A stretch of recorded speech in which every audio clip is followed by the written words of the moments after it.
Good morning students. Come on the page number 3 of history book.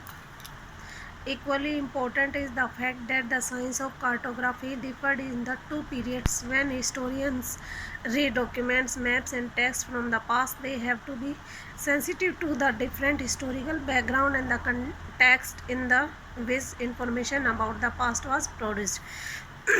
इनके अंदर दोनों fact हैं जो कि वास्तव में समान रूप से इम्पोर्टेंट हैं, क्योंकि कार्टोग्राफी की जो साइंस है वो दोनों पीरियड के अंदर डिफरेंट है। और वह जब हिस्टोरियंस ने उन समय के डॉक्यूमेंट्स, मैप और पास्ट टाइम की जो बुक्स हैं उनको स्टडी किया तो उन्हों को हिस्टोरिकल जो बैकग्राउंड था वो बिल्कुल डिफरेंट था। उनकी जो जानकारी थी वो उन्हें उन बुक से मिली। New and old terminologies.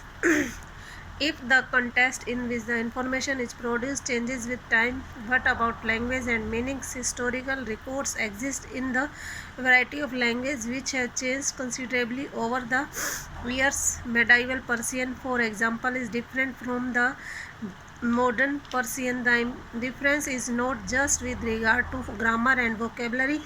The meaning of the words also change over time. उनकी जो बुक्स थी उनके अंदर जो जानकारी इन्फॉर्मेशन अपने को मिली है वो अकॉर्डिंग टू टाइम चेंज हुई हैं। उनके जो लैंग्वेज यूज़ की गई, जो मीनिंग्स हैं वो चेंज हुए हैं। हिस्टोरिकल्स रिकॉर्ड के अंदर जो डिफरेंट टाइप्स की जो डिफरेंट वैरायटी की जो लैंग्वेज में अपने को हिस्टोरिकल रिकॉर्ड मिले हैं वो भी ईयर टू ईयर चेंज हुए हैं। मेडाइवल जो पर्सियन है वो मॉडर्न पर्सियन से बिल्कुल डिफरेंट है। ये डिफरेंस केवल उनकी ग्रामेटिकली और वोकेबलरी यानी कि शब्दकोश, भाषा, वर्ड और ग्रामेटिकली नहीं है, उनके जो मीनिंग्स रहे हैं, वर्ड्स के मीनिंग जो रहे हैं वो भी अकॉर्डिंग टू टाइम चेंज हुए हैं।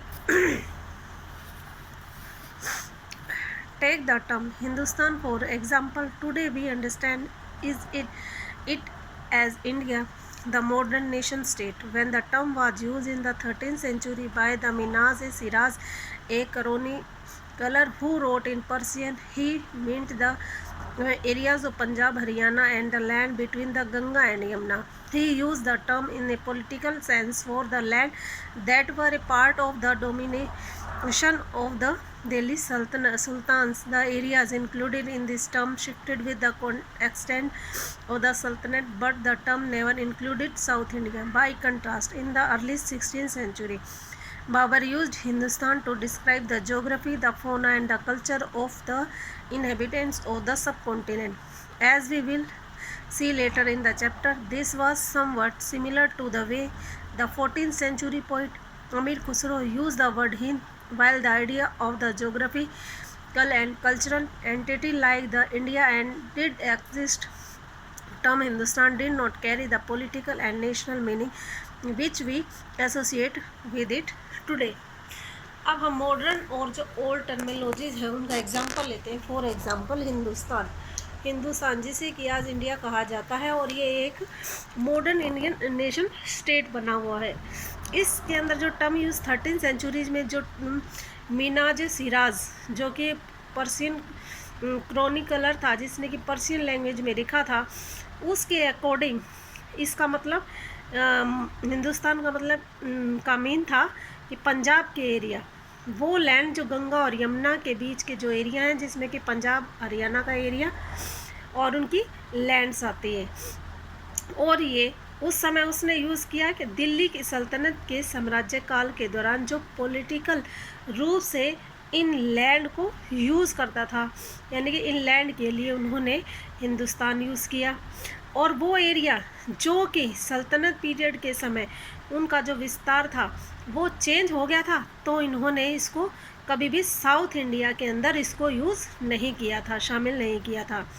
इन the opposite side in the 16th century जब बाबर था उसने हिंदुस्तान यूज़ किया था, क्योंकि वहाँ की जो भौगोलिक वनस्पति और जो वहाँ पे रहने सब कॉन्टिनेंट के अंदर रहने वाले लोगों की जो संस्कृति थी उसके लिए उसने हिंदुस्तान वर्ड यूज़ किया।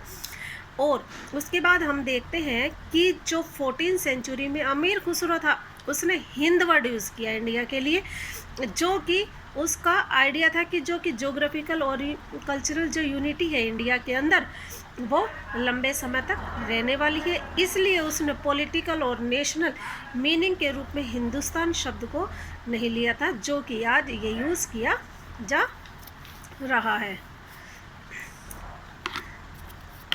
Today is enough for you, thank you. Next एंजा will be start tomorrow. Okay, thank you.